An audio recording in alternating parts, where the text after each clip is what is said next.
Skeptisisme adalah aliran filsafat yang mengajarkan bahwa pengetahuan yang pasti tidak mungkin dicapai dan bahwa kita harus meragukan segala sesuatu. Kalian mungkin sudah sangat familiar dengan istilah skeptisisme, di mana banyak orang berpandangan bahwa sikap skeptis adalah sikap yang kurang baik, karena seakan-akan kita tidak mempercayai apa yang mereka katakan. Sebenarnya tidak ada yang salah dengan pernyataan bahwa skeptis itu suatu sikap yang kurang baik, hanya saja ada sedikit yang perlu dijelaskan agar kita tidak marah atau tersinggung ketika ada teman kita yang kurang percaya terhadap kita.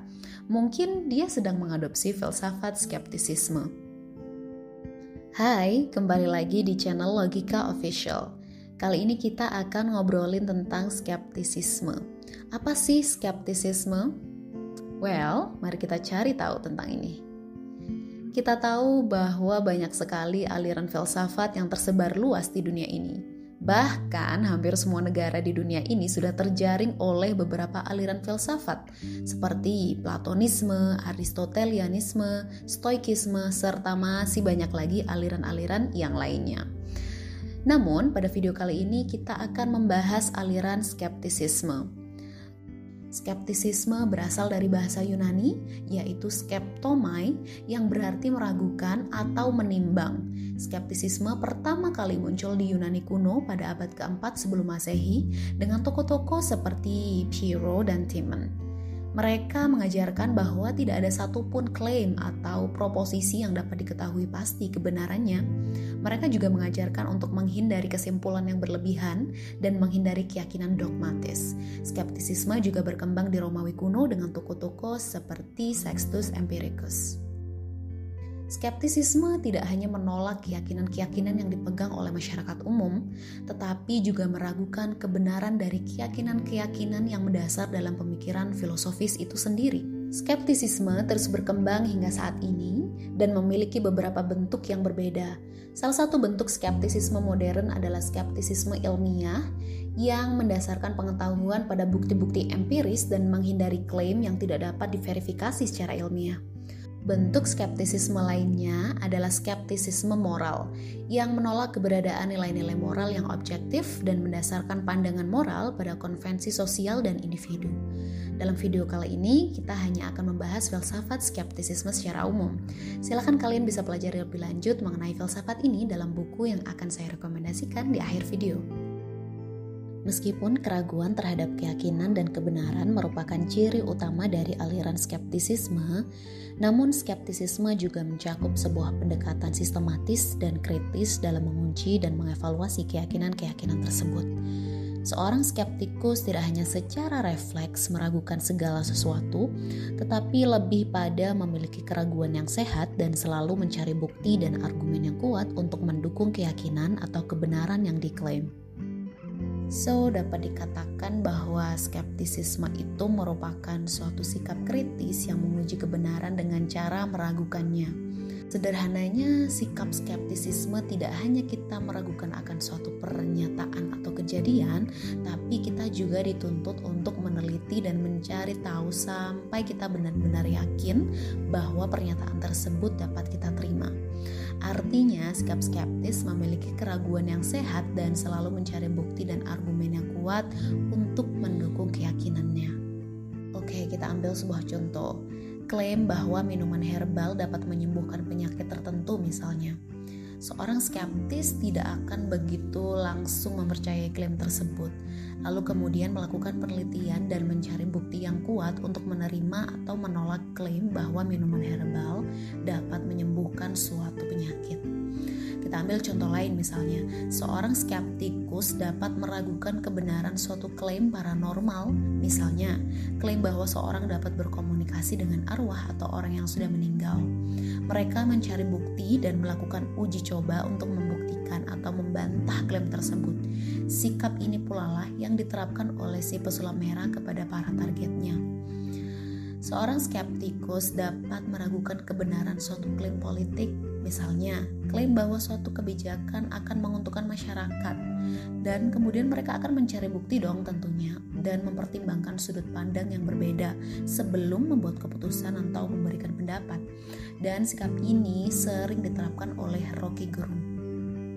Sekarang kita bicara tentang masa depan. Karena itu kritik harus terus diucapkan demi masa depan. Supaya tercegahlah doktrin yang sangat mungkin berlaku sekarang yang disebut oleh Raja Louis XV. Après moi les déluges. Setelah saya akan ada kekacauan. Karena saya lihat Presiden Jokowi, kalaupun dia tidak terpilih lagi dan mudah-mudahan memang rakyat paham itu, dia akan meninggalkan deluge, beban. Skeptisisme juga dapat diterapkan dalam berbagai aspek kehidupan, baik dalam bidang ilmu pengetahuan, politik, agama, maupun hubungan sosial. Skeptisisme dapat membantu kita dalam mempertanyakan klaim-klaim yang tidak memiliki dasar bukti yang kuat dan menghindari penyebaran informasi palsu atau yang kita lebih kenal dengan hoax. Dalam politik, skeptisisme dapat membantu kita dalam mempertanyakan janji-janji kampanye dan mempertanyakan tindakan pemerintah yang mungkin tidak transparan. Melalui berbagai karya filosofis dan literatur lainnya, skeptisisme menjadi konsep penting dalam sejarah filosofi dan ilmu pengetahuan. Skeptisisme menekankan pada pentingnya pengujian kritis terhadap klaim dan keyakinan yang ada, serta membuka ruang untuk pemikiran yang bebas dan rasional. Namun, skeptisisme juga memiliki batasan dalam memperoleh pengetahuan, karena seringkali menuntut bukti empiris yang kuat untuk menerima suatu klaim sebagai kebenaran. Sebagai hasilnya, skeptisisme seringkali memicu diskusi dan debat yang produktif dalam bidang filosofi dan ilmu pengetahuan. Debat yang produktif dalam bidang filosofi dan ilmu pengetahuan dapat diartikan sebagai diskusi yang membuka ruang untuk pemikiran kritis dan rasional, serta menghasilkan pemahaman yang lebih baik tentang topik yang dibahas. Dalam konteks skeptisisme, debat yang produktif dapat terjadi ketika dua pihak dengan keyakinan atau pandangan yang berbeda memperdebatkan argumen masing-masing dengan cara yang terbuka, mengakui kelemahan dalam argumen mereka, dan berupaya mencari bukti atau informasi yang dapat memperkuat posisi mereka. Dalam debat semacam ini, tujuannya bukan hanya untuk membela keyakinan atau pandangan sendiri, tetapi juga untuk memperoleh pemahaman yang lebih mendalam tentang topik yang dibahas tersebut. Gimana nih logikers? Apakah kalian sudah memahami konsep dari filsafat skeptisisme? Well, jika belum, Logimin kasih beberapa tips yang bisa kalian terapkan dalam kehidupan sehari-hari. Yang pertama, yaitu jangan terburu-buru dalam menarik kesimpulan. Kita harus mempertimbangkan berbagai bukti dan argumen dengan sangat berhati-hati sebelum membuat sebuah kesimpulan atau keyakinan. Kita tidak boleh mempercayai klaim tanpa melihat bukti yang kuat dan mempertimbangkan berbagai sudut pandang yang mungkin berbeda. Lalu yang kedua, gunakan bukti yang kuat dalam membuat sebuah klaim atau pernyataan. Dalam konteks skeptisisme, memperhatikan kualitas bukti itu juga sangat penting untuk menentukan kebenaran atau keabsahan klaim tertentu. Dan kita lanjut ke yang ketiga, yaitu jangan mempercayai informasi tanpa melakukan verifikasi terlebih dahulu.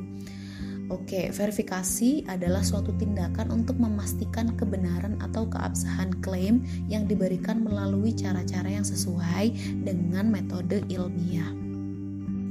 Lanjut ke tips nomor 4, yaitu kita harus tetap terbuka untuk mempertimbangkan pandangan yang berbeda dari orang sekitar. Artinya, kita tidak hanya harus terpaku pada pandangan atau keyakinan kita sendiri, tetapi juga harus membuka diri untuk mempertimbangkan pandangan orang lain. Kita harus siap menerima pandangan atau argumentasi yang berbeda dengan yang kita miliki dan tidak langsung menolaknya tanpa pertimbangan yang cermat. Lalu yang kelima, tanyakan pertanyaan yang relevan dan kritis. Kita harus memiliki kemampuan untuk mempertanyakan hal-hal yang kurang jelas atau ambigu dalam suatu klaim atau argumen. Pertanyaan-pertanyaan kritis dapat membantu kita untuk mengidentifikasi kelemahan atau ketidaksesuaian dalam suatu argumen atau klaim. Oke Logikers, itu dia kelima tips yang bisa Logimin kasih untuk kalian terapin. Selanjutnya, Logimin bakal kasih rekomendasi buku untuk bisa dipelajari lebih lanjut, tentunya tentang skeptisisme. Judul bukunya adalah The Skeptic Way, Sextus Empiricus Outlines of Pyrrhonism, yang disusun oleh Julia Ennis dan Jonathan Barnes.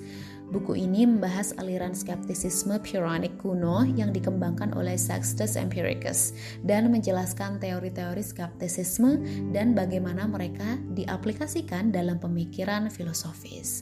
Oke, Logikers, segitu dulu dan sampai jumpa di video selanjutnya. Don't forget to subscribe. See you.